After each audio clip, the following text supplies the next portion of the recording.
小可爱们，我是你们的蛙妹小糖。最近半个月，鹅桃裤大战，我的首页分为3波人：看清的、看创的、看山河令的。但偶像这边200个男的打不过对面2个男的，中规中矩在选秀的清，在山河令和搞笑综艺创4的夹击下，显得无人在意。有网友表示，拯救清3的方法就是单个账号看完1期清，并发10条以上弹幕，可解锁奇魂或终极笔记花絮1则。清3立马起死回生，转发的路人朋友纷纷表示这方法可行，立刻去看清。多损啊，多损啊！好苦涩啊！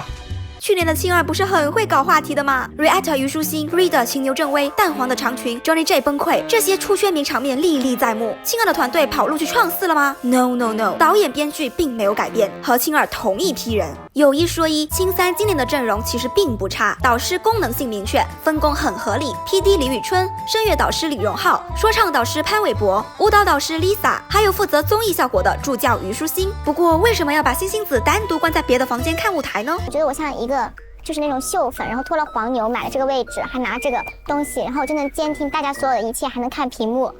就是我什么都听得到，但是没有人跟我交流。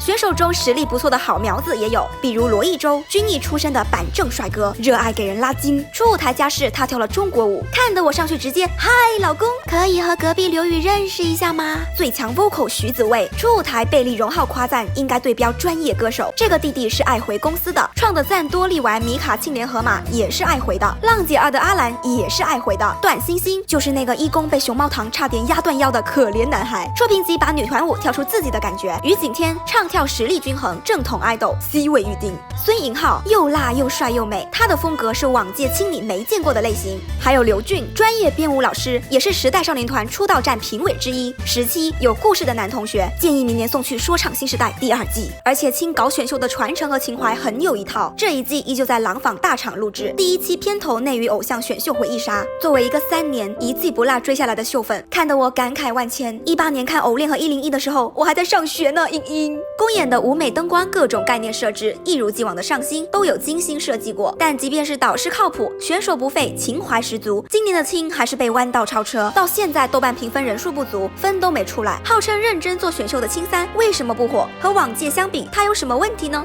首先，节目节奏过分注水，原本清抢先加更，我搓手期待满满，结果只有半小时导师表演。第2天出评级正片终于来了，我再次搓手期待舞台，结果第1期的舞台只有4个。去年清2的初见面聚餐，半小时就被吐槽太水 boring， 今年老毛病变本加厉，上来就搞媒体见面会，乍一看挺新奇，看选手和媒体过招，有人紧张到腿抖，有人游刃有余反客为主，有人谦逊真诚高情商，有人没素质当真性情。环节挺有创意的，但放了快1个小时，舞台第1期只放4个，也太水了吧。当时清3第1期我看了20分钟，被前面的回忆杀和新奇的见面会惊到，激情发微博觉得清3还不错，结果看完后面发现自己夸早了，而且创第1期舞台拉胯，观众感慨内娱选秀真的要完蛋了。假如清第1期趁热打铁，甩出一连串不错的选手带话题，清你3内娱选秀还有救，发一笔鹅难财，岂不美哉？可惜呀可惜。后面第4期的公演舞台大概是被鹅气到了，淘他急了，拆了上中下期，分午间和晚间播出，抢先占据观众注意力。结果午间加更的上期就放了选歌组队，兴冲冲点进去看的我感觉被糊弄了。难道清一直这么水，是我过分苛责了吗？于是我认真去查了前2季的一公选歌组队环节时长，清1 20分钟，清2 16分钟，而清3 40分钟。精简一下可以吗？说重点可以吗？清3团队今年是不是集体进修了糊弄学？晚间播了5组舞台，这5组里有2组在吵架，1组在教育 C 位太拉胯，看得我忍不住思索，是这群选手太无聊了，后期剪不出有趣的东西吗？ No No No， 搞笑的东西藏在花絮边角料里，比如这个喊口号的环节，我发现了好几个喜剧人，有青泥版顾里。喂，你说过这一生一定要像风来一样去追梦，现在风来了，快追吧！有马卡巴卡忠实观众，我想跳舞很好，晚安，马卡巴卡。有想和我拜把子的，请大声喊出你的想法。拜个把子吧。有啰里吧嗦话很多的，请大声喊出你的想法。我现在是17，希望大家能一直给我加油，这样我就能变成18、19，直到最后充满无限可能。也有糊弄学10级大师，大声喊出你的想法。行，嘻嘻嘻嘻，你们看着办吧。这不比正片好笑？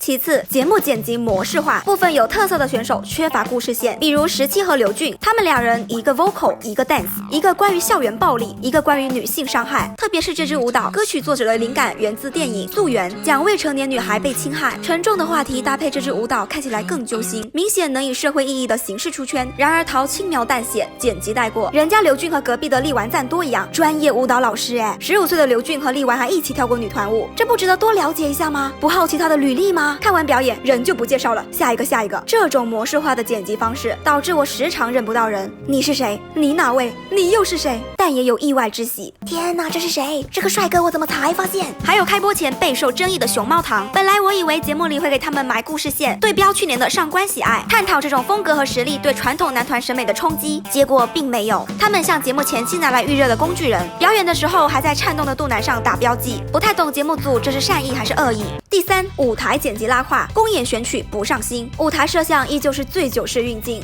，3年了，从偶到轻到近再到轻，陶可真是坚守初心，死性不改。再看公演选曲，从一公就可以看得出，陶今年真的没钱了，用的大部分是导师的歌或者导师老婆的歌。对比庆儿的一公选曲，甜、酷、飒、严，风格多样，破风和 play 在海外播放量炸裂，易燃易爆炸，单眼皮女生，太阳的舞台都值得回顾。每个舞台基本都有1到2个人亮眼，而且这些歌都是传唱度挺广的歌。但青3一公的这些舞台太平淡了，印象深刻的依旧是那几位选手，其他感觉平平。最无语的是，青不能正视错误，有刻意避开拉胯舞台的嫌疑。左上角写着全开麦，结果表演是100万修音师 ，N 班修成了 B 班的水准。不是不可以修音，但是写的全开麦又要挽尊的样子，何必呢？综上3点，我们不难看出，青3的致命点就是没有抓住路人盘。青3的团队应该意识到，选秀节目本质也是综艺呀，要吸引对节目感兴趣的路人观看，并把路人转化为粉丝。要么舞台有讨论度，要么足够有趣，要么能磕 CP，3个至少要有1个吧。陶如果立志做一档完全秀粉向的选秀节目，也不是不可以。但不幸的是，今年清创壮档，选秀内卷，陶估计也没有想到，而那边喜剧人和实力者皆有，抢走了部分秀粉的注意力。观众的精力都是有限的，像我这种2边都看的，每周都要观看长达5个小时以上的正片，外加每天更新的衍生节目，感觉自己在军训，好累啊！所以比起耍花招搞提档拼速度，把节目质量做好更重要呀。目前青3只播出了3周，我觉得还能抢救一下，还是能 pick 到几个不错的弟弟。最大问题就是剪辑节奏，别水了，真人秀部分精简出笑点，舞台部分好好选歌，花点钱搞营销宣传，扬长避短，做好群像和情怀，观众还是愿意买账的。好了，今天蛙妹就逼到这里，你们对青3有什么看法呢？有没有最喜欢的选手呢？欢迎在评论区留言，关注哇哇哇妹，蛙妹在这里等你哦。